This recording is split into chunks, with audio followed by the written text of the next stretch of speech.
नमस्कार, जय हिंद। देखिए एक और नया चैप्टर आज हम लोग स्टार्ट कर रहे हैं। एक ही लेक्चर में खत्म कर देंगे पूरे इस चैप्टर को, ठीक है ना।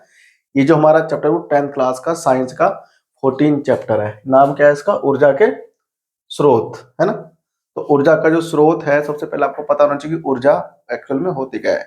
तो काम करने की क्षमता को क्या कहते हैं? ऊर्जा, ठीक है ना। जो भी हम लोग काम करते हैं डेली लाइफ में, जैसे मान लो आप पढ़ भी रहे हो तो भी एनर्जी यूज हो रहा है, ठीक है ना। आप माइंड का यूज करते हो तो माइंड के अंदर भी क्या होता है? एनर्जी की रिक्वायरमेंट होती है। जो भी हम काम करते हैं डेली लाइफ में वो सब क्या होता है? बिना ऊर्जा के वो काम नहीं हो सकता। तो ऊर्जा क्या है? बहुत ही आवश्यकता है ना, आवश्यक है आपके बॉडी के लिए। और उस ऊर्जा को लेने के लिए हमारे पास क्या है? अलग अलग स्रोत होते हैं। क्या होते हैं? स्रोत होते हैं, ठीक है ना। और कई सारे टाइप्स ऑफ एनर्जी होते हैं। जो हम खाना खाते हैं हमें वहां से भी एनर्जी मिलता है। कार्बोहाइड्रेट्स होते हैं और वो कार्बोहाइड्रेट्स ऑक्सीडाइज होते हैं, यानी कि जो हम रोटी खाते हैं उस रोटी में होता है कार्बोहाइड्रेट। और कार्बोहाइड्रेट जो होता है वो फिर क्या होता है? उपचयित हो जाता है। वो ऑक्सीजन से रिएक्शन करने के बाद में क्या होती है? ग्लूकोज का होता है रिएक्शन, देन कार्बोहाइड्रेट्स आपको मिलता है ग्लूकोज। और ग्लूकोज जो होता है ऑक्सीजन से करके रिएक्शन आपको देता है एटीपी के फॉर्म में एनर्जी, ठीक है। और फिर आप उस एनर्जी को यूज करते हो। तो ऊर्जा के स्रोत के अंदर ना, देखो ये कुछ टॉपिक्स है मैन जो हमें इसमें पढ़ना है। परंपरागत स्रोत, और एक कौन आगे इधर? अपरंपरागत स्रोत, है ना। यानी आप कह सकते हो गैर परंपरागत स्रोत। किसके? ऊर्जा के। और ये क्या है? परंपरागत स्रोत। तो इसमें आपको कौन कौन आ गया? देखो इसमें आपका जीवाश्म ईंधन आ गया, जल विद्युत आ गया, है ना, बायोगैस आ गया, और ये वायु ऊर्जा, ठीक है ना। कोयला, पेट्रोलियम, प्राकृतिक गैस, ये सब किस में आते हैं? जीवाश्म ईंधन में आते हैं, ठीक है ना। तो ये आपको पता होना चाहिए। ये है अपरंपरागत स्रोत। इसमें सौर ऊर्जा आता है ना, भूतापीय ऊर्जा, नाभिकीय ऊर्जा, सागरीय ऊर्जा। ये आपको ना दोनों को मतलब परिभाषा और दोनों में अंतर पता होना चाहिए, ठीक है ना। कि परंपरागत और अपरंपरागत या फिर कह लो गैर परंपरागत ऊर्जा के स्रोत कौन कौन से होते हैं, ये बहुत इंपॉर्टेंट है, ठीक है ना। सागरीय ऊर्जा में देखो कितने आते हैं? 3 आते हैं। ज्वारीय, वेव, है ना, और ये महासागरीय तापीय ऊर्जा, ठीक है ना। ये सारे काम आते हैं। अब ये जो हमारे पास में ऊर्जा होता है, हम इसको भी 2 टाइप में फिर से बांटते हैं। एक तो बांटते हैं नवीकरणीय स्रोत। ये स्रोत है ना, इसमें स्रोत लिखा हुआ है तो ये ना हम लोग इसको स्रोत कर लेते हैं। ये ना स्रोत है, इसमें स्रोत लिख गया है गलती से, ठीक है। तो इसमें क्या है हमारे पास में? नवीकरणीय स्रोत और अनवीकरणीय स्रोत ऊर्जा के आगे। तो नवीकरणीय स्रोत वो होते हैं जो खत्म नहीं होते, ठीक है ना, जो खत्म नहीं होते। जैसे कि हवा चलना थोड़ी बंद हो जाएगा, अगर हवा चलना बंद हो जाएगा फिर तो हम जिंदा नहीं रहेगा, है ना। और ये वायु ऊर्जा, और ये कौन आ गया? सागरीय ऊर्जा, बायोगैस और भूतापीय ऊर्जा। ये कौन हो गए? ये हो गए नवीकरणीय स्रोत। किसके? ऊर्जा के। नवीकरणीय का मतलब होता है जो खत्म नहीं होगा। अनवीकरणीय स्रोत ऊर्जा का वो होता है जो खत्म हो जाता है, जो प्राकृतिक होते हैं, ठीक है ना। कोयला, पेट्रोलियम, प्राकृतिक, ठीक है ना, ये सब खत्म हो सकता है क्योंकि ये सब बनते किससे हैं? ये सब जो जीवाश्म ईंधन होते हैं जो मर गए पहले, कभी दब गए जमीन में, उनसे तो बनते हैं, तो वो तो खत्म हो सकता है, ठीक है। आ जाओ। तो अब हमको क्या करना है? इसको पॉइंट वाइज पढ़ना है। ऊर्जा के विभिन्न रूप है। ऊर्जा के एक रूप को दूसरे रूप में परिवर्तित किया जा सकता है ना। हम लोग सभी लोग जानते हैं मैकेनिकल एनर्जी को काइनेटिक एनर्जी में चेंज कर सकते हैं ना। गतिज को भी हम लोग वापस चेंज कर सकते हैं किसमें? मैकेनिकल में। यानी कि यांत्रिक ऊर्जा को गतिज ऊर्जा में, और गतिज ऊर्जा को यांत्रिक ऊर्जा में, यांत्रिक ऊर्जा को विद्युत ऊर्जा में हम लोग क्या करते हैं? परिवर्तित करते हैं, ठीक है ना, किया जा सकता है। ऊर्जा का स्रोत एक लंबी अवधि तक सुविधाजनक रूप से ऊर्जा की पर्याप्त मात्रा प्रदान करता है। यानी कोई तुमसे पूछा कि ऊर्जा का स्रोत क्या है, तो अब हम बताओ खुद, अगर हम खुद का एग्जांपल ले अपना, तो हम खाना खाते हैं, तो खाना क्या है हमारे लिए? ऊर्जा का स्रोत है। तो उस ऊर्जा के स्रोत से हम अपनी लंबी आयु जीते हैं, है कि नहीं। अगर हमको खाना नहीं मिलेगा तो मनुष्य वो मर जाएगा, मर जाएगा ना। तो ऊर्जा का स्रोत जो होता है किसी भी प्राणी को या किसी भी वस्तु को लंबी आयु देने के लिए हम लोग यूज करते हैं, ठीक है ना। अब मान लो आटा चक्की चल रहा है, आटा चक्की मोटर से चलता है, विद्युत से। अब अगर विद्युत ऊर्जा हमको देंगे नहीं तो काम करना वो बंद कर देगा। तो इसमें वही लिखा हुआ है कि जो ऊर्जा का स्रोत होता है एक लंबी अवधि तक सुविधाजनक रूप से ऊर्जा की पर्याप्त मात्रा प्रदान करता है, चाहे वो कोई भी स्रोत हो सकता है, ठीक है ना। खाना हमको लंबी आयु तक जिंदा रहने के लिए ऊर्जा प्रदान करता है, देता है। अब ये कह रहा है कि ऊर्जा की जो आवश्यकता है वो कहां कहां है। ऊर्जा की आवश्यकता खाना बनाने के लिए, प्रकाश उत्पन्न करने के लिए, यातायात के लिए, है ना। और कहां काम आता है, मशीनों को चलाने के लिए, उद्योगों एवं खेतों के कार्य में, खेत मतलब कृषि के कार्य में, है ना, कृषि में भी काम आता है। अब हम लोग उत्तम ऊर्जा के लक्षण का मतलब क्या समझते हैं। ये पेपर में क्वेश्चन आता है कि एक उत्तम स्रोत के क्या लक्षण हो सकते हैं। अगर कोई ऊर्जा का स्रोत है तो उत्तम, उत्तम का मतलब बेहतरीन, बढ़िया, परफेक्ट कब होगा। तो एक उत्तम ऊर्जा का स्रोत का जो लक्षण है वो ये है कि प्रति एकांक द्रव्यमान अधिक कार्य करे, उच्च कैलोरीफिक, मतलब ये हुआ कि 1 ग्राम भार के अंदर अधिक मात्रा में क्या हो, ऊर्जा होना चाहिए। मतलब भार कम हो और ऊर्जा ज्यादा हो, वो एक उत्तम होता है, ठीक है ना। सस्ता हो और आसानी से आपको प्राप्त हो सके। देखो क्या बोल रहा है, सस्ता एवं सरलता से सुलभ हो। सुलभ का मतलब होता है उपलब्ध, क्या होता है, उपलब्ध होता है। भंडारण एवं परिवहन में आसान हो, रख रखाव में और एक जगह से दूसरी जगह पर लेकर जाने में क्या हो, आसानी हो।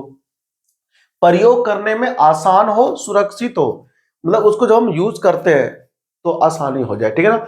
अब देखो जो लकड़ी वगैरह होता था वो इतना सारा जगह घेरता था ना, धुआं उत्पन्न करता था, वो आसान नहीं है। लेकिन आजकल एलपीजी गैस आ गया है, उससे आराम से खाना पकाते हो घर में बिना धुआं के, बिना कुछ ही अधिक स्थान को घेरे, ठीक है ना।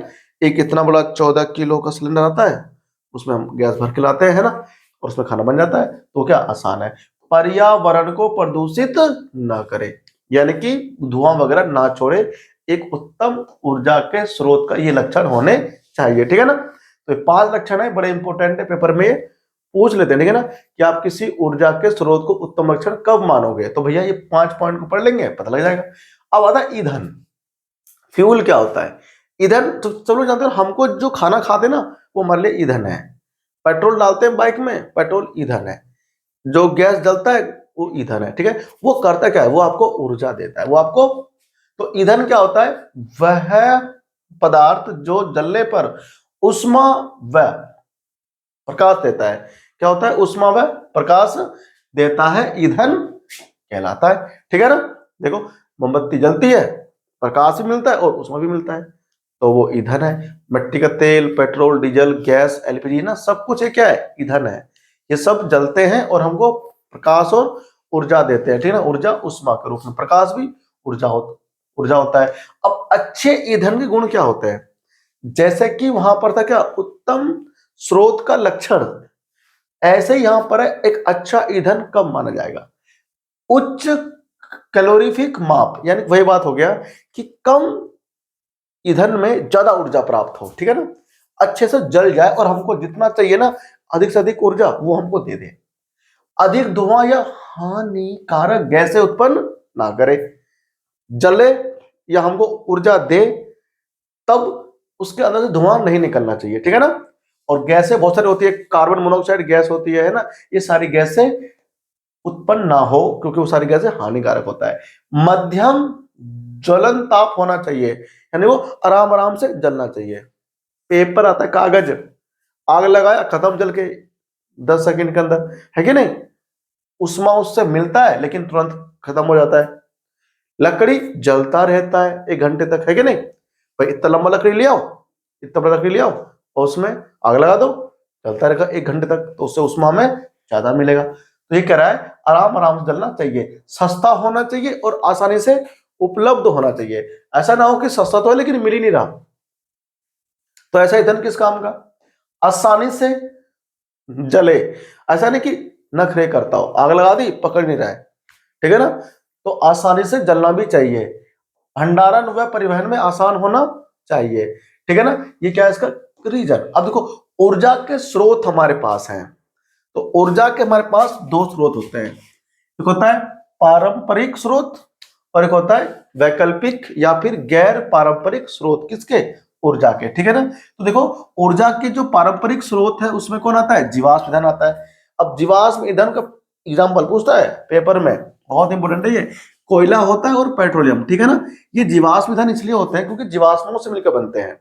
जो पेड़ पौधे कभी मर गए होंगे सालों लाखों साल पहले, वो सारे पेड़ पौधे क्या होते हैं फिर कोयला पेट्रोल के रूप में जमीन के नीचे क्या होते हैं उत्पन्न होते हैं, तो वो हमारे पास होते हैं पारंपरिक स्रोत, ठीक है ना। तापीय विद्युत संयंत्र, अब यहां से ये क्या तापीय विद्युत संयंत्र, ये भी क्या होता है पारंपरिक स्रोत। जल विद्युत संयंत्र, जैव मात्रा यानी कि बायोमास, ठीक है ना।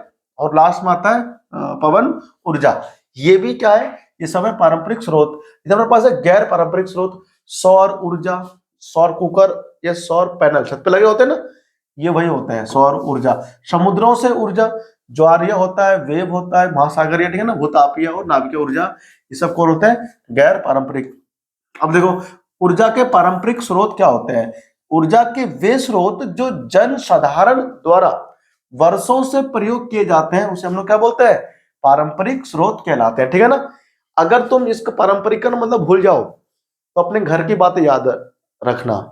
हमारे घर वाले बड़े लोग क्या कहते हैं, ये हमारे यहाँ परंपरा चली आ रही है, क्या परंपरा मतलब जो उनके पहली पीढ़ी में हुआ होगा, पीढ़ी दर पीढ़ी तो चलती आ रही है हमारे घर में, है कि नहीं, नहीं बोलते हैं कि हमारे दादा पर दादा ये सब करते थे तो हम भी करते हैं, क्या बोलते हैं परंपरा।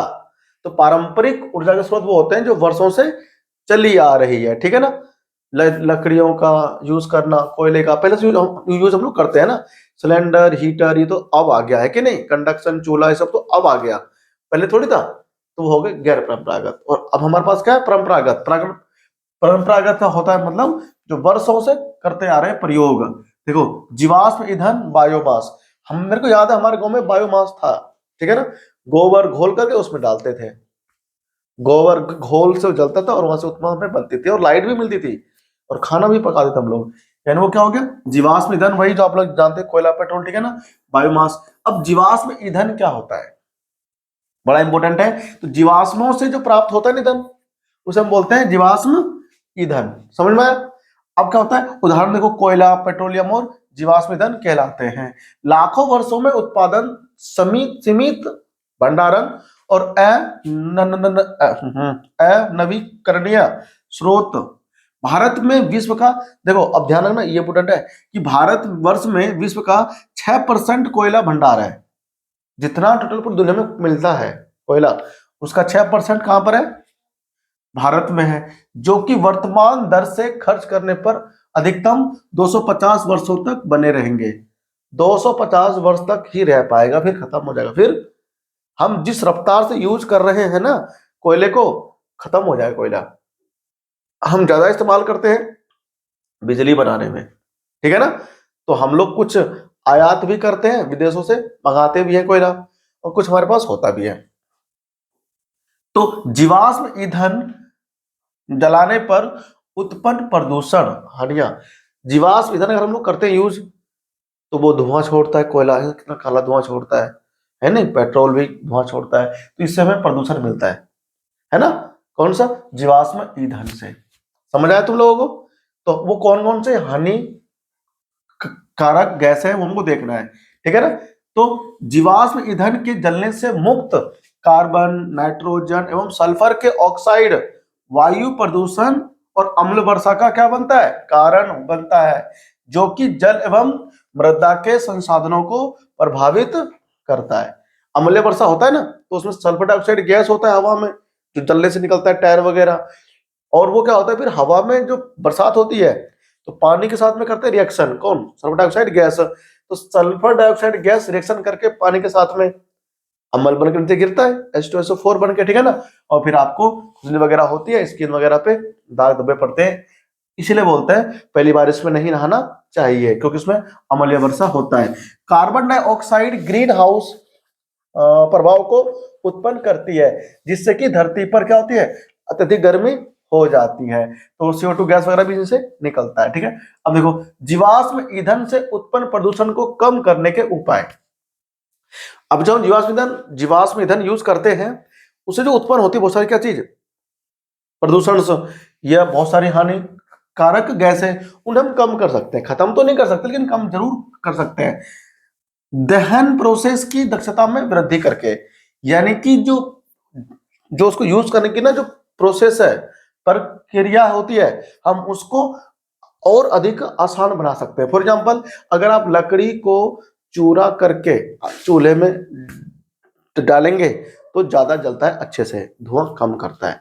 और मोटी लकड़ी हमने उसको ऐसे ही लगा दिया तो धुआं ज्यादा देता है। ठीक है ना, तो उससे अच्छा ये है कि आप उससे धुआं निकलता तो है लेकिन आप उसको सुखा लो, क्या हो जाए, सुखा लो, सुखा करके उसको यूज करने पर धुआं कम निकलेगा तो प्रदूषण कम होगा।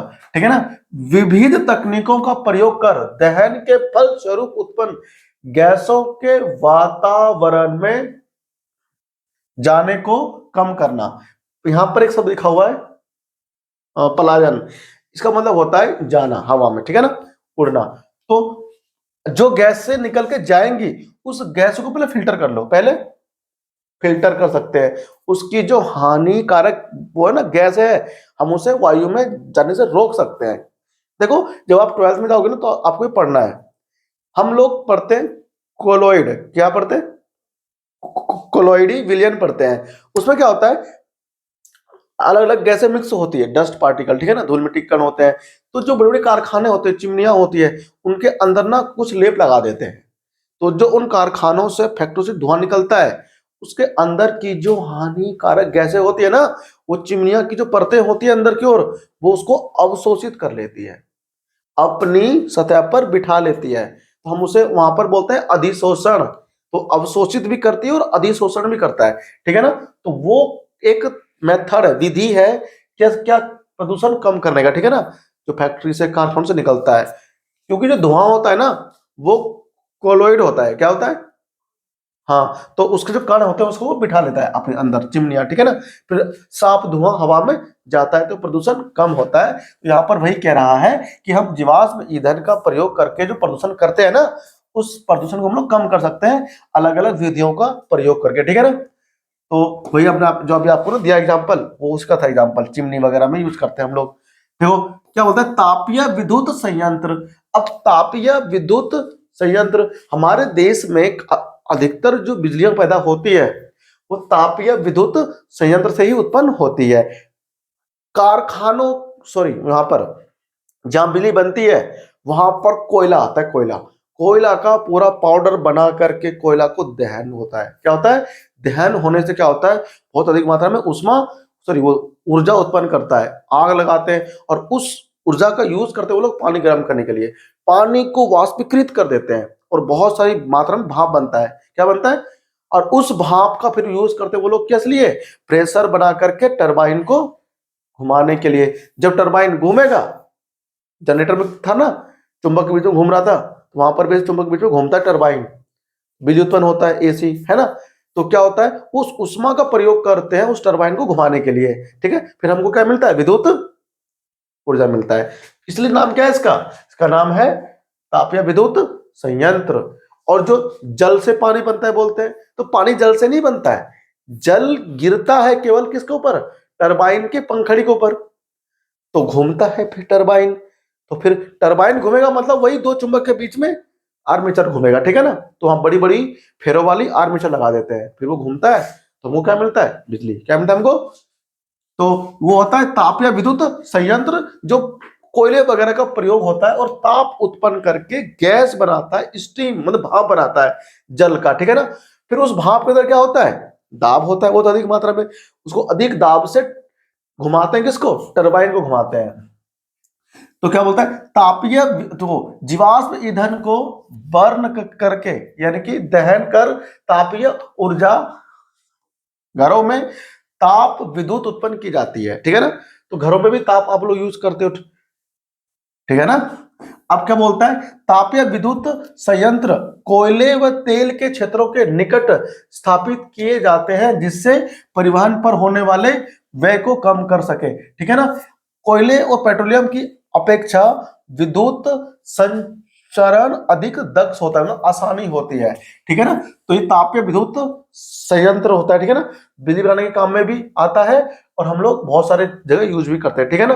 देखो यहाँ पर एक लाइन बोलता है, तापीय विद्युत संयंत्र कोयले तथा तेल के क्षेत्रों के निकट स्थापित किए जाते हैं। जहां कोयला अधिक होता है ना, वहां लाने में आसानी होगी, तो बिजली घर जो होती है ना, वहां पर इसको लगाते हैं, ठीक है ना।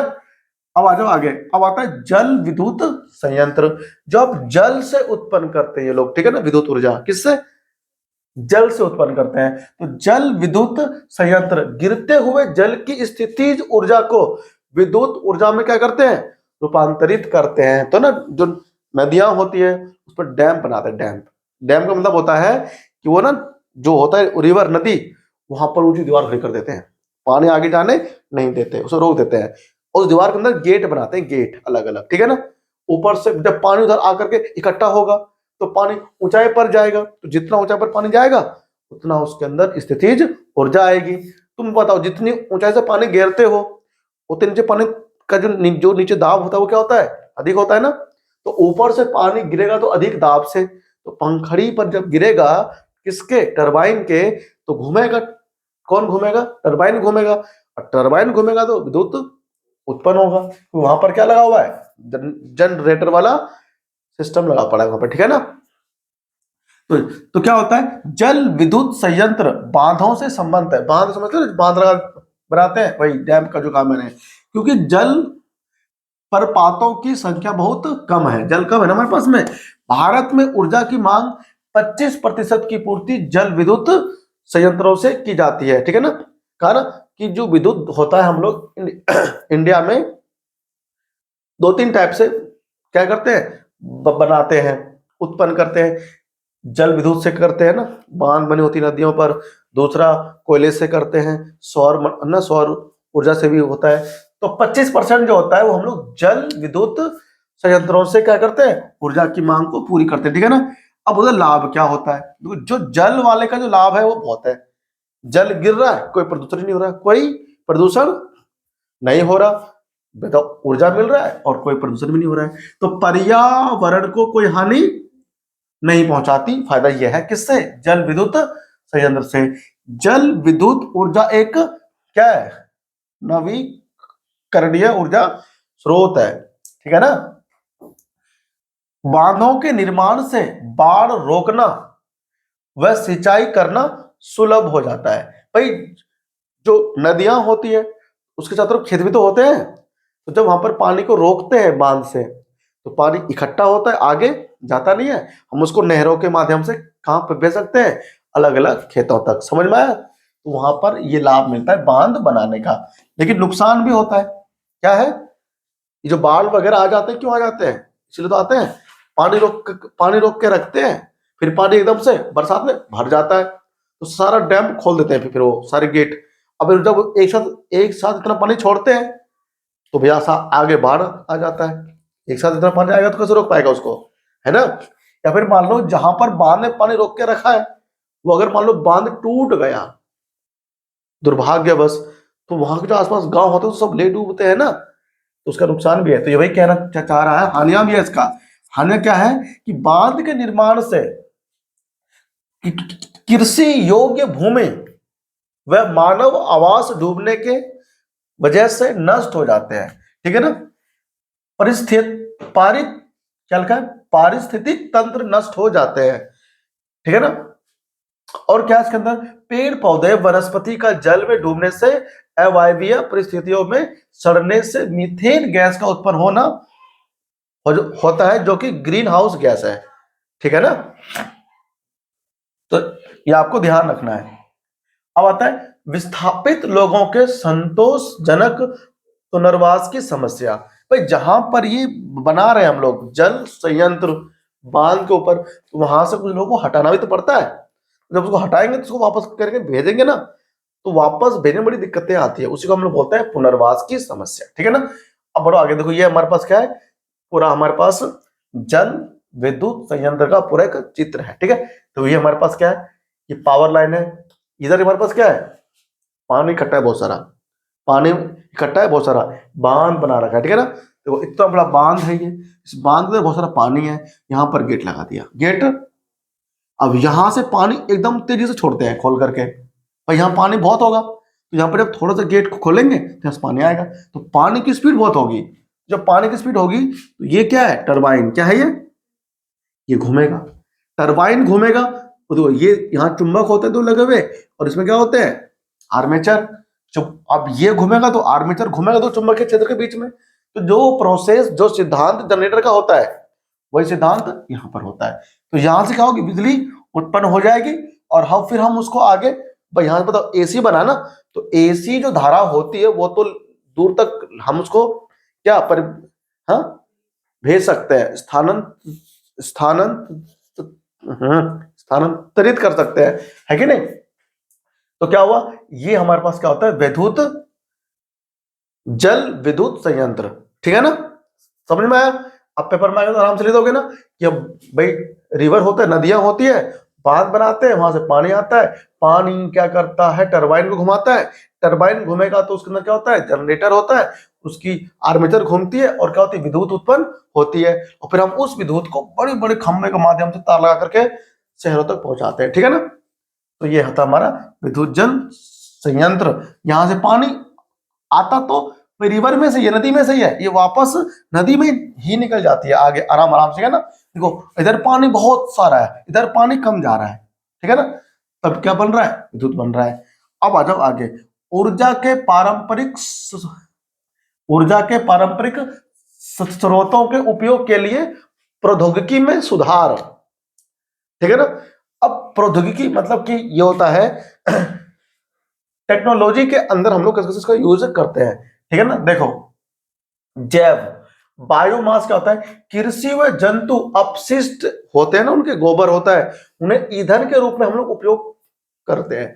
ठीक है ना, जैसे लकड़ी, गोबर, सूखे क्या स्टेम्स है ना, तना, पत्ते आदि, सूख गया सब पत्ता वगैरह, हम उसको यूज कर लेते हैं ईंधन के रूप में, तो हमसे बोलते हैं बायोमास। क्या बोलते हैं उसको, बायो मात्रा बोलते हैं शुद्ध हिंदी में। लकड़ी, अब सुनो, लकड़ी का था, लकड़ी जैव मात्रा का एक रूप है जिसे लंबे समय से ईंधन के रूप में क्या करते हैं, प्रयोग किया जाता है कि नहीं। लकड़ी का क्या आता है, कोयला नहीं आता, वो जो लकड़ी का कोयला होता है उसमें क्या होता है, लकड़ी को तो पहले गर्म कर देते हैं, जलाते हैं अच्छे से, नहीं सीमित मात्रा में, सारा पानी सुखा देते हैं, फिर वो कोयला बन जाता है, फिर हम उसको दोबारा से जला सकते हैं। ठीक है ना, देखो अब हानियां भी होता है बायोगैस का, हानियां भी है, जलने पर बहुत अधिक धुआं उत्पन्न करती है, अधिक उष्मा का न देना, उष्मा कम देगा और धुआं देगा ज्यादा। तो अतः उपकरणों की तकनीकी में सुधार करके परंपरागत ऊर्जा स्रोतों की दक्षता बढ़ाई जा सकती है। जैसे लकड़ी को चारकोल में बदल दो, लकड़ी को चारकोल में, तो क्या होगा, इससे धुआं कम निकलेगा, है ना। तो वही तो होता है, लकड़ी को वायु की सीमित आपूर्ति में जलाने से उसमें उपस्थित जल व वाष्पशील पदार्थ बाहर निकल जाता है, और अवशेष के रूप में क्या बचता है, चारकोल। क्या बचता है, चारकोल नहीं, चारकोल। ठीक है ना, तो चारकोल कोयला होता है, ठीक है ना, तो वो क्या करते हैं, चारकोल बनता है तो फिर वो जलता है ना, तो धुआं वगैरह नहीं छोड़ता वो। तो लकड़ी O2 की सीमित मात्रा, और क्या बना, चारकोल। चारकोल लकड़ी से बेहतर ईंधन है, ये क्वेश्चन बहुत इंपॉर्टेंट है। लकड़ी से चारकोल बनता है, लेकिन लकड़ी अच्छा ईंधन नहीं है, चारकोल अच्छा ईंधन है। कारण क्या है, बिना ज्वाला के जलता है, अपेक्षाकृत कम धुआं निकालता है, धुआं निकलता है लेकिन बहुत कम निकलता है। उष्मा उत्पन्न करने की क्षमता अधिक होती है, जितना उष्मा लकड़ी में नहीं होता उससे अधिक उष्मा उसके चारकोल में आता है। ठीक है ना, अभी गोबर के उपले सब लोग जानते हैं ना, घरों में यूज होता है। गोबर के उपले क्या है, गोबर को सुखा दिया भाई, गोबर ले बना करके आप ठोक देते हो, बन गया, सुखा दिया, वो जलता है, जलता है ना। लेकिन धुआं कितना निकलता है उसमें से, धुआं उसमें से बहुत निकलता है, उसमें कार्बन मोनोऑक्साइड गैस होता है जो काफी हानिकारक होता है। ठीक है ना, गोबर के उपले जैव मात्रा का एक रूप है, परंतु ईंधन के रूप में प्रयोग करने में कई हानियां हैं। अब उपले तो हानि हानि है। मोदी जी बोलते नहीं है कि पहले माताएं बहनें उपलव की धुआं में अपनी आंखें खपाती थी, है? अब उन मोदी जी ने सबको घर में गैस पहुंचवा दिया, है कि नहीं? अब गैस सबके यहाँ पहुंच गया तो धुआं में कोई अपनी आंखें नहीं खपाती, सबकी आंखें सुरक्षित रहती है। मोदी जी को थैंक यू बोलो, ठीक है ना। बहुत अधिक धुआं उत्पन्न करता है कौन? उपला, ठीक है। पूरी तरह दहन न होने के कारण राख का बनना, राख बनता है ना, उपले का राख नहीं बनता है। हमने बहुत मुंह धोया है राख से, बहुत अच्छा दांत साफ हो जाता है। इसके दांत पीले पीले होते हैं ना, अगर वो राख लेकर के इसे रगड़ेगा ना तो उसका दांत चमक जाएगा बिल्कुल, ठीक है। तो अपने दोस्तों को बता देना जिसका दांत ना साफ हो ना, उपले से रगड़ ले, साफ हो जाएगा, उपले की राख से, उपले से नहीं, ठीक। अब देखो, अब क्या बोलता है, परंतु तकनीकी सहायता से, तकनीकी मतलब टेक्नोलॉजी का प्रयोग करके क्या कर सकते हैं, गोबर का उपयोग गोबर गैस संयंत्र में होने पर वह एक सस्ता व उत्तम ईंधन बन जाता है, ठीक है ना। तो ये हमारा क्या था कि कैसे आप लोग उपले का प्रयोग करते हो, ठीक है ना। अभी हमारे पास बायोगैस है, ये बायोगैस हमारा पूरा ना कट गया है कोर्स में, ठीक है ना। यूपी बोर्ड में से पूरा ये जो है बायोगैस कट गया, ठीक है ना। फिर भी अगर थोड़ा बहुत चाहो तो इसको पढ़ लेना, ठीक है ना। इसमें क्या है, इसमें कुछ है नहीं वैसे। ये हमारे पास गैस की टंकी होती है, इसमें गोबर डालते हैं, वो उसके अंदर गैस उत्पन्न होता है, और फिर वो गैस क्या होता है, हम लोग यूज करते हैं अपने काम में लाने, जैसे होता है जलाते हैं उसको। उससे हमें खास बात है कि इसके अंदर उर्वरक भी बनता है, खाद, जो इसमें गोबर बचता है ना, मिट्टी विट्टी, वो सब हम लोग खेत में डाल देते हैं, तो अच्छा उपज बढ़ता है खेत का, ठीक है ना। तो बायोगैस हम लोग छोड़ रहे हैं, ठीक है ना, ये इसका लाभ हो गए सारे। अब आता है कौन सा, हवा वाली ऊर्जा, वायु ऊर्जा, पवन ऊर्जा। तो तुमने देखा होगा ना, बड़े बड़े खंभे लगे होते हैं बहुत सारे जगहों पे, उसमें पंखड़ी तीन लगी होती है, दो लगी होती, तीन लगी होती है, उसे कहते हैं पवन चक्की, है ना। उसके अंदर वो हवा से घूमता है पंखड़ी, और पंखड़ी टरबाइन में घुमाता है नीचे, ठीक है ना, तो भी विद्युत बनता है। तो पंखड़ी हवा से घूम रही है, टरबाइन घूम रहा है, घूम हर जगह टरबाइन ही रहा है हवा से, वहां जल से घुमा रहे थे, यहाँ हवा से घुमा रहे हैं, ठीक है ना। सूर्य विकिरणों द्वारा भूखंडों एवं जलाशयों के आसमान गर्म होने की वजह से वायु में गति उत्पन्न होती है। क्या होती है वायु में? गति। और वायु का जो प्रवाह है वो क्या होता है? बढ़ता है, ठीक है ना। तो पवनों की गतिज ऊर्जा का उपयोग पवन चक्कियों द्वारा निम्न कार्यों में किया जाता है, ठीक है ना। अब देखो, जल को कुओं से खींचने में करते हैं प्रयोग, पहला तो ये भाई, कुएं होते हैं ना, अब तो खैर यूज नहीं है, तो कुआं है ही नहीं, ठीक है ना। ट्यूबवेल आ गया हर जगह, तो कुएं के अंदर से उस जमाने की बात है ना, जब कुएं से पानी हम लोग निकालते थे तब यूज करते थे, अब तो नहीं है, ठीक है ना, अब तो ना के बराबर है। अनाज चक्कियों को चलाने में हम लोग यूज करते थे, टरबाइन को घुमाने में जिससे जनित्र द्वारा विद्युत उत्पन्न की जा सके, ठीक है ना। पवन चक्र का इस्तेमाल यहां होता था, ठीक है ना, हवा से घूमता था वो, तो फिर ये टरबाइन घूमता था, ठीक है ना। परंतु एकल पवन चक्की से बहुत कम उत्पादन होता है, ठीक है ना, इसलिए बहुत सारी पवन चक्कियों को एक साथ स्थापित किया जाता है, और यह स्थान जहां पर बहुत सारी पवन चक्कियां लगी होती है उसको हम लोग बोलते हैं पवन ऊर्जा फार्म, ठीक है ना, कहलाता है। देखो क्या लिखा है, पवन चक्की चलाने हेतु वायु की गति कम से कम कितना, 15 से 20 किलोमीटर प्रति घंटा होनी चाहिए, है ना। अब हवा अगर बहुत मंदा मंदा चल रहा है तो पवन का चक्की का पहिया को पंखड़ी घूमेगा? नहीं घूमेगा। अब आंधी बहुत तेज अगर आ गई तो बहुत तेज घूमेगा फिर, है ना। हाँ, अब ये देखो उसका लाभ क्या है, बताओ। ना इसमें कोई धुआं निकलेगा, कुछ भी नहीं होगा, ना कोई गैसें निकलेगी, ना इसमें से कोई विकिरण निकलेगी ना, यानी कि क्या लिखा हुआ है, वायु ऊर्जा के लाभ, वायु कह लो या पवन कह लो, आपकी मर्जी है। पर्यावरण हितैषी है, पर्यावरण का दोस्त है, नुकसान नहीं पहुंचाता है। नवीकरणीय ऊर्जा का उत्तम स्रोत है। कभी हवा थोड़ी खत्म हो सकता है, नहीं हो सकता ना, तो हम इसे बोलते हैं नवीकरणीय ऊर्जा का उत्तम स्रोत। विद्युत ऊर्जा उत्पन्न करने में बार बार खर्चा या लागत कम आती है, ठीक है ना, लेकिन इसकी सीमाएं भी है, आप इसको हर जगह यूज नहीं कर सकते, इसलिए इसमें क्या है, पवन ऊर्जा की सीमाएं, यानी कि अब क्या बोलता है, इसके लिए अत्यधिक भूमि क्षेत्र की आवश्यकता पड़ती है, बहुत सारा जगह चाहिए, कहां से लाएंगे, तो नुकसान होता है। 15 से 20 किलोमीटर प्रति घंटा हवा की हमेशा रहती है, नहीं रहती। हवा अगर 15 से 20 के ऊपर रहेगी या उतना रहेगी गति, तब तो बिजली आएगी, वरना बिजली नहीं आएगी, ठीक है ना, ले मर गया तो गर्मी में, ठीक है ना। अब क्या होगा, अत्यधिक प्रारंभिक लागत, शुरू में खर्चा ज्यादा आता है पवन चक्की को लगाने में, समझ में आया। अब मान लो 5 लाख 10 लाख 20 लाख से ज्यादा आता है खर्चा, कौन लगाएगा भैया। डेनमार्क को क्या बोलते हैं, पवनों का देश कहते हैं। डेनमार्क कंट्री है ना, फॉरेन कंट्री, वहां पवन चक्कियां बहुत लगी है, ठीक है ना, विद्युत ऊर्जा को बनाने में, तो उसे कहते हैं पवनों का देश, ठीक है ना। भारत का पवन ऊर्जा द्वारा विद्युत उत्पन्न करने में 5वां स्थान है, हम लोग 5वें स्थान पर है कि हम पवन चक्की से उसमें जो होता है विद्युत वो उत्पन्न करते हैं, ठीक है ना।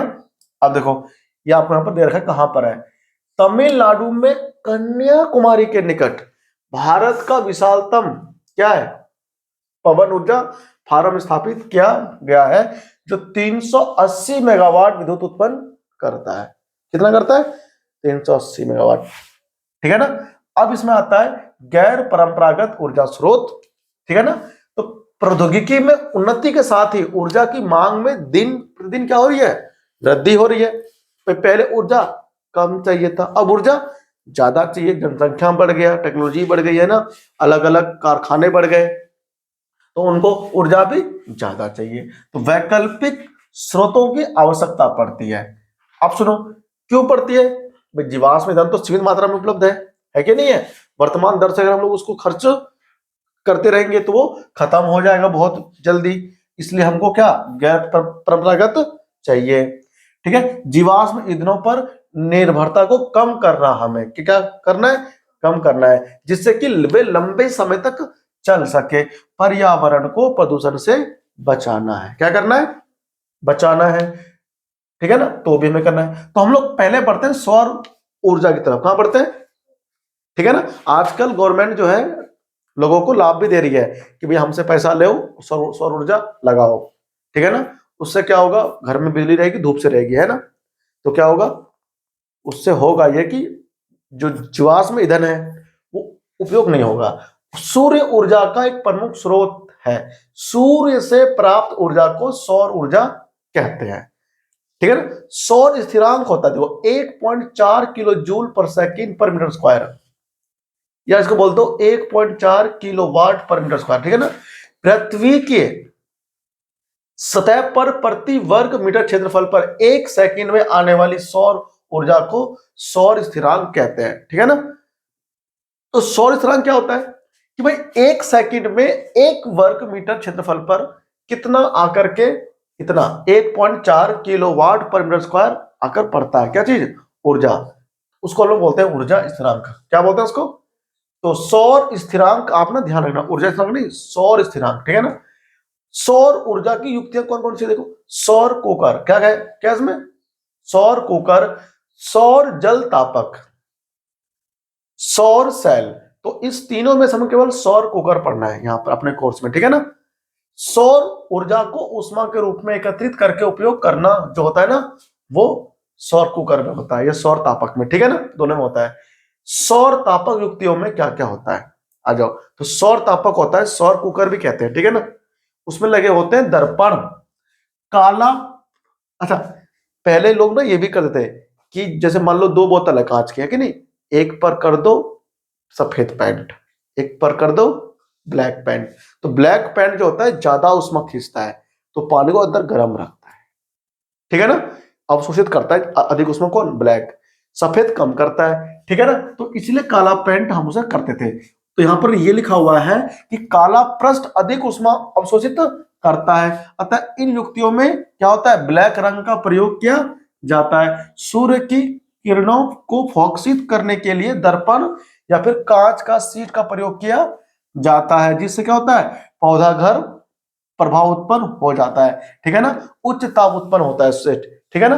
अब क्या होता है, बॉक्स रूपी और सौर कुकर, है ना।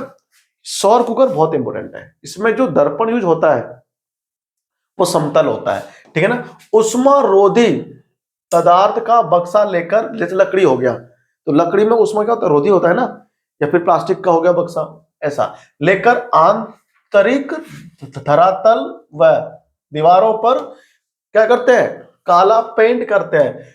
बॉक्स को कांच की शीट से ढकते हैं। समतल दर्पण को इस प्रकार समायोजित किया जाता है कि अधिकतम सूर्य का प्रकाश परावर्तित होकर बॉक्स में उच्च ताप पर इकट्ठा हो सके, ठीक है ना, बना सके उसको। तो 2 से 3 घंटे के अंदर मात्र सौर कुकर के अंदर जो समतल दर्पण लगी है, केवल 2 से 3 घंटे में बॉक्स के अंदर 100 डिग्री से 140 डिग्री तक हो जाता है क्या, तापमान।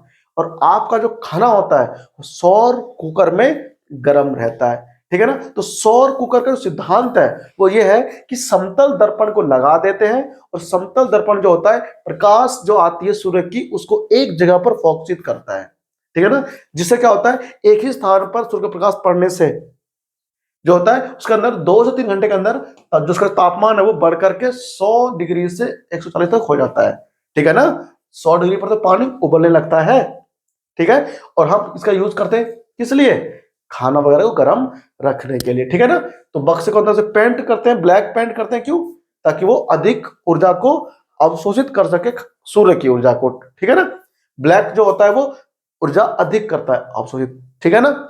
अब सुनो, ये हमारे पास क्या है, सौर कुकर का एक बड़ा सा डायग्राम, ठीक है ना। देखो इसमें क्या है, दर्पण है समतल, ये हमारा पूरा बॉक्स है, इसके अंदर ये क्या है, कांच की प्लेट लगा दी इसके अंदर, ये क्या है, ब्लैक ब्लैक कर दिया, बाहर बॉक्स हो गया, और यहाँ पर हमने खाना रख दिया, ठीक है ना। खाना गर्म हो जाता है। लाभ क्या है उसके, कोयला पेट्रोलियम जैसे जीवाश्म ईंधनों की बचत हो जाती है, अगर हम यहाँ से यूज करेंगे तो प्रदूषण फैलेगा नहीं, जो खाने वाली वस्तुएं होती है उसका पोषक नष्ट नहीं होता, जो खाना वगैरह गर्म होता है ना उसके अंदर वो नष्ट नहीं होता, ठीक है ना। एक से अधिक एक साथ बनाया जा सकता है उसमें खाने, ठीक है ना। इस खाने में ये रख दो, इस खाने में ये रख दो, इस खाने में ये रख दो, है ना, अलग अलग उसमें खाने की वस्तुएं रख दो। लेकिन नुकसान भी है भाई, हर चीज के 2 चीजें होती है ना, फायदा और नुकसान। लो रात में खाना कैसे गर्म करेगा, उसमें धूप आता है नहीं, तो रात के समय और सौर कुकर का उपयोग नहीं किया जा सकता, तो रात में भूखे रहेंगे का, ठीक। बारिश के मौसम में भी इसका उपयोग, अब बरसात में तो धूप तो निकलती नहीं, कहां से बनेगा वो, भूखे तो तब भूखे रहना, ठीक है ना।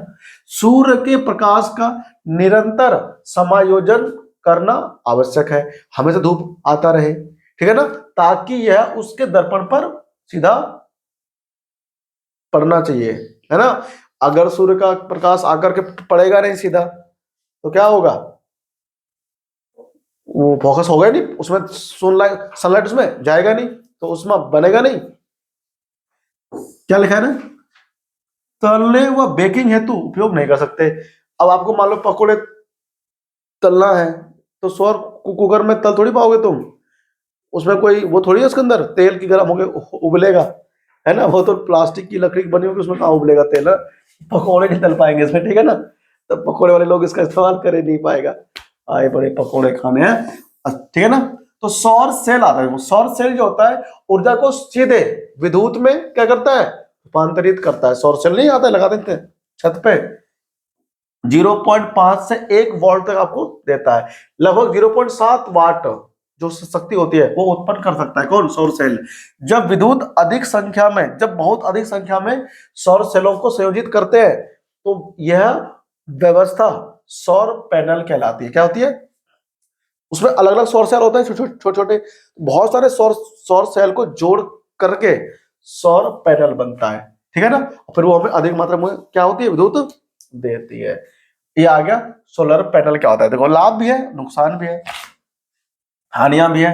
कोई गतिमान ऊर्जा ऊर्जा नहीं होता, ऊर्जा कोई गतिमान ऊर्जा उसमें नहीं होता, कुछ लोग घूमता थोड़ी है। सोलर पैनल में कोई ऊर्जा घूमता थोड़ी है।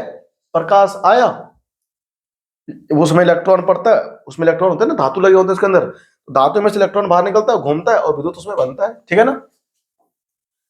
क्या होता है, रख रखाव बहुत कम है ना, आप उसको आराम से रख सकते हो बिना किसी फॉक्सन युक्ति के, काफी संतोषजनक कार्य करता है, सुदूर स्थानों में भी स्थापित कर पाना आसान होता है, ठीक है ना, प्रदूषण भी उत्पन्न नहीं करता।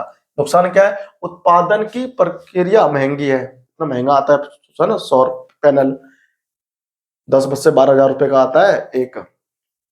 विशिष्ट, अच्छा फिर उसके लिए आपको बैटरी भी चाहिए, इन्वर्टर भी चाहिए। विशिष्ट विशिष्ट श्रेणी के सिलिकॉन की उपलब्धता सीमित है, जिससे वो बनता है उसके लिए सिलिकॉन होता है उपधातु, वो बहुत कम मात्रा में मिलता है, ठीक है ना, तो खत्म हो सकता है वो। सौर सेलों को परस्पर संयोजित करने हेतु प्रयुक्त सिल्वर अत्यंत महंगा है। जो सौर सेल बनता है ना पैनल, उसके अंदर चांदी लगता है और चांदी महंगा होता है, तो इसलिए भी महंगा मिलता है। अब आता है सौर सेल का उपयोग कहाँ होता है। देखो मानव निर्मित उपग्रहों में सौर सेलों का प्रयोग करते हैं। वो ना जो हमारे जो श्री हरिकोटा मध्य प्रदेश में है, इसरो है ना, वहां से जो लॉन्च करते हैं सैटेलाइट, तो उनके अंदर जो यंत्र चलते हैं विद्युत से, उन सब के लिए क्या होता है, सौर सेल उसमें लगे होते हैं, ताकि ऊपर जाएगा धूप आएगी तो उससे क्या बनेगी, ऊर्जा, और फिर उससे वो चल पाएगा, ठीक है ना, तो उसमें यूज करते हैं हम लोग। रेडियो व बेतार संचार यंत्रों में, सुदूर क्षेत्रों के टीवी रिले केंद्रों में सौर सेल पैनल का उपयोग होता है। ट्रैफिक सिग्नलों में काम करता है, ठीक है ना। परिकलन तंत्र यानी कैलकुलेटर जो होता है, कैलकुलेटर को हिंदी में क्या बोलते हैं, परिकलन तंत्र, ठीक है ना। हमको पता नहीं था भी आज तक कैलकुलेटर की हिंदी, ठीक है ना, आज पहली बार मिला मुझे सीखने को कैलकुलेटर की हिंदी, परिकलन तंत्र बोलते हैं। अगर कहीं से पूछ लोगे ना इसकी हिंदी कैलकुलेटर की, तो नहीं है बता पाएंगे, ठीक है ना, पता ही नहीं होता ना, सब कैलकुलेटर ही पढ़ते हैं। तो परिकलन तंत्र होता है कैलकुलेटर। बहुत से खिलौनों में सौर सेल का उपयोग करते हैं, ठीक है ना। तुमने ना देखा होगा कैलकुलेटर के अंदर कांच सा होता है पर छोटा सा, है ना, नहीं होता है, वो सौर सेल होता है, वो वहां से ना ऊर्जा लेकर के खुद ही चार्ज होता रहता है, ठीक है ना। देखो समुद्री से ऊर्जा जो प्राप्त होता है वो कौन सा है, ज्वारीय ऊर्जा, वेब ऊर्जा और ये महासागरीय तापीय ऊर्जा, ठीक है ना।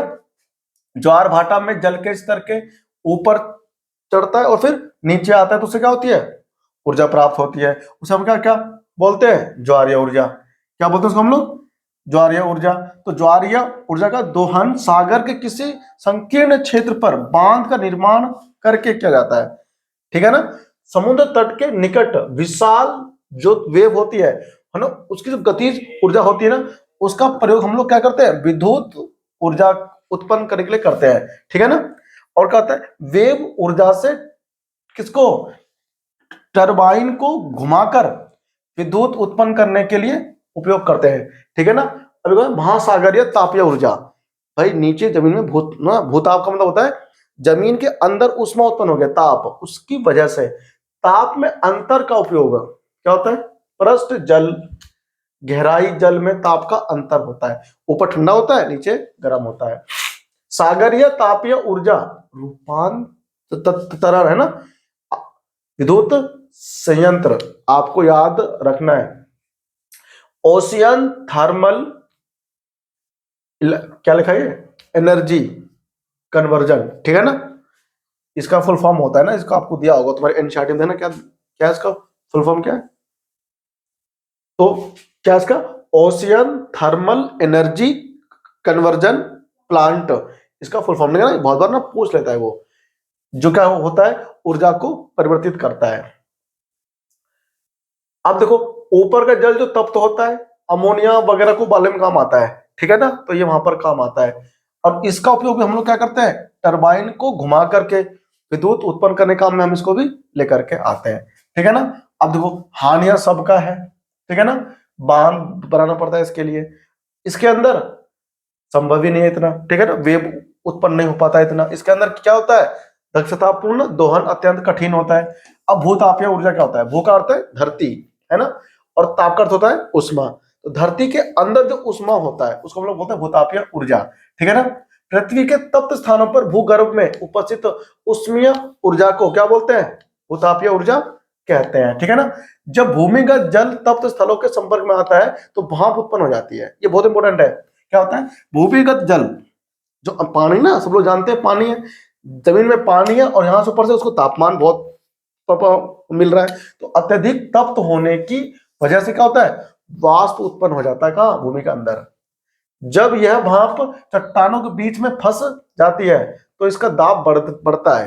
दाब क्या होता है इसका, तो उच्च दाब पर यह भाप पाइपों द्वारा निकाली जाती है, ठीक है ना। कहां पर भाई, वहां चट्टान बहुत सारा ताप बढ़ गया अंदर, तो उसमें पाइप डाल करके वहां से वो लोग भाप को बाहर निकालते हैं। तो उसमें दाब होता है बहुत अधिक, जब उसमें अधिक दाब होता है तो उस अधिक दाब यूज होता है किस लिए, घुमा देती है किसको, टरबाइन को, और विद्युत उस पर उत्पन्न की जाती है, तो यहां पर काम आता है। अब लाभ तो क्या है इसके द्वारा विद्युत उत्पादन की लागत बहुत अधिक नहीं आती, सस्ता पड़ता है और एक प्रदूषण नहीं होता। लेकिन भाई देखो क्या है, नुकसान भी है। भूतापीय ऊर्जा सीमित स्थानों पर ही उपलब्ध होते हैं, हर जगह नहीं बनते ना। तप्त स्थल होते हैं वहां पर की गहराई में पाइप पहुंचाना मुश्किल होता है और महंगा होता है, ठीक है ना। न्यूजीलैंड में ऐसा होता है, न्यूजीलैंड में संयुक्त राज्य अमेरिका में भूतापीय ऊर्जा पर आधारित कई विद्युत शक्ति संयंत्र कार्य कर रहे हैं, ठीक है ना। हमारे इंडिया में ऐसा नहीं है, बहुत कम है। अब आता है नाभिकीय ऊर्जा। अब क्या है, नाभिकीय ऊर्जा, तो नाभिकीय जो रिएक्शन होती है ना, जैसे मान लो खासकर यूरेनियम होता है ना, यूरेनियम और थोरियम, ये सब होते हैं रेडियोएक्टिव तत्व, ये खुद टूटते रहते हैं ना, विके होते हैं, ये नाभिकों में टूटते रहते हैं। तो जब ये टूटते हैं तो उसके अंदर से क्या होता है, उसके अंदर से ऊर्जा निकलती है। तो नाभिकीय अभिक्रिया के दौरान मुक्त होने वाली ऊर्जा को नाभिकीय ऊर्जा कहते हैं, ठीक है ना। इन ऊर्जाओं को यह ऊर्जा दो प्रकार की अभिक्रियाओं से प्राप्त की जा सकती है। नाभिकीय विखंडन, इसका होता है मतलब टूटना, और नाभिकीय संलयन, इसका होता है मतलब जुड़ना। तो नाभिकीय फिजन और फ्यूजन दोनों से होता है प्राप्त, ये आप आगे सीखोगे, ठीक है ना, बहुत आगे चल करके। नाभिकीय विखंडन, इसका अर्थ क्या होता है, टूटना, है कि नहीं। नाभिकीय विखंडन क्या होता है, प्रक्रिया है जिसमें भारी परमाणु जैसे यूरेनियम आ गया ना, प्लूटोनियम अथवा थोरियम आ रहा है ना, इनके अंदर के नाभिक टूटते रहते हैं। के नाभिक को निम्न ऊर्जा न्यूट्रॉन से बमबारी पर हल्के नाभिकों में तोड़ा जाता है, तो वहां से ऊर्जा बाहर निकलती है, ठीक है ना।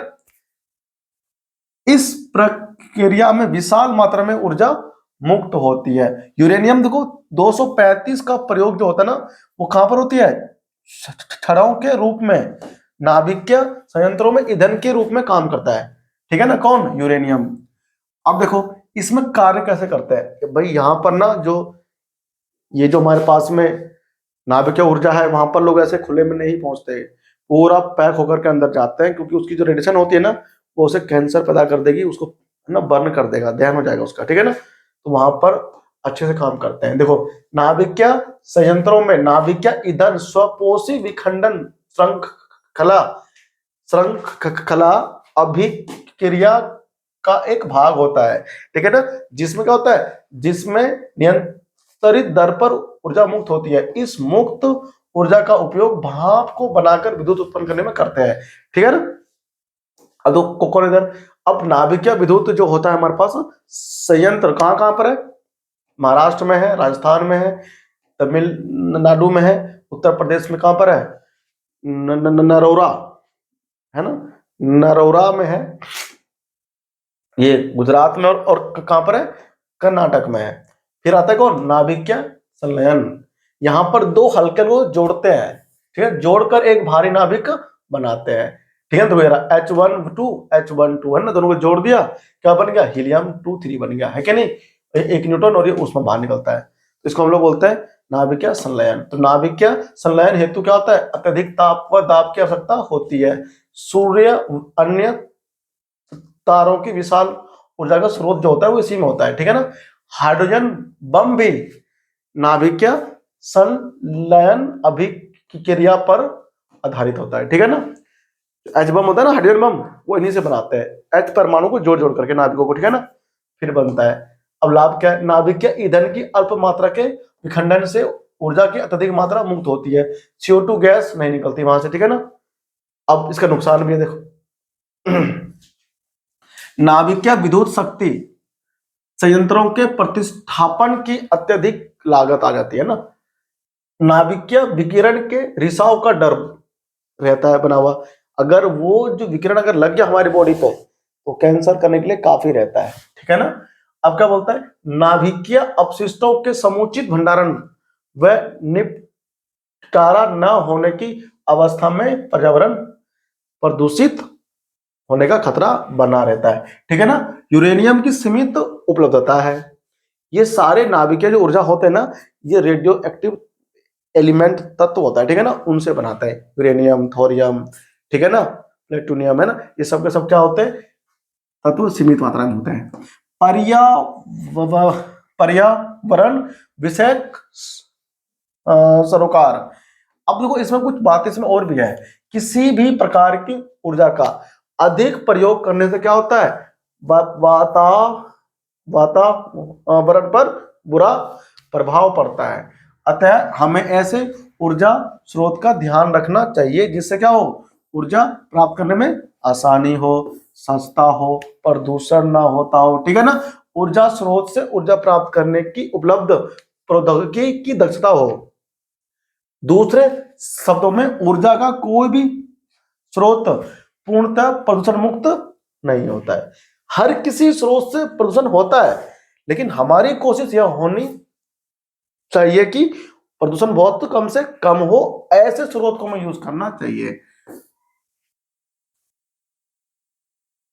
उदाहरण देखो, सौर सेल का वास्तविक जो चालन होता है वो प्रदूषण मुक्त है, परंतु यह हो सकता है कि युक्ति के संयोजन में पर्यावरणीय क्षति हुई हो।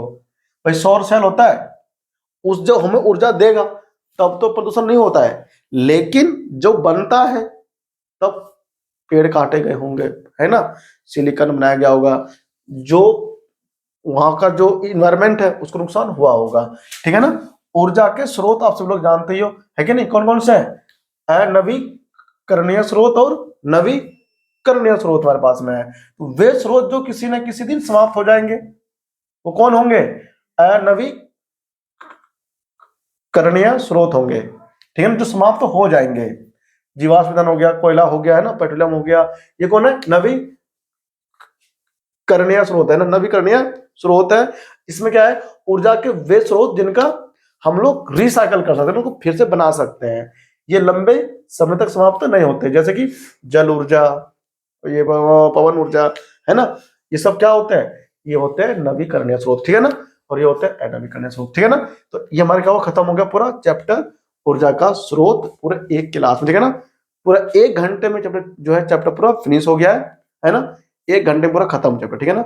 मिलते हैं किसी और नए लेक्चर में, ठीक है ना, तब तक के लिए नमस्कार, जय हिंद।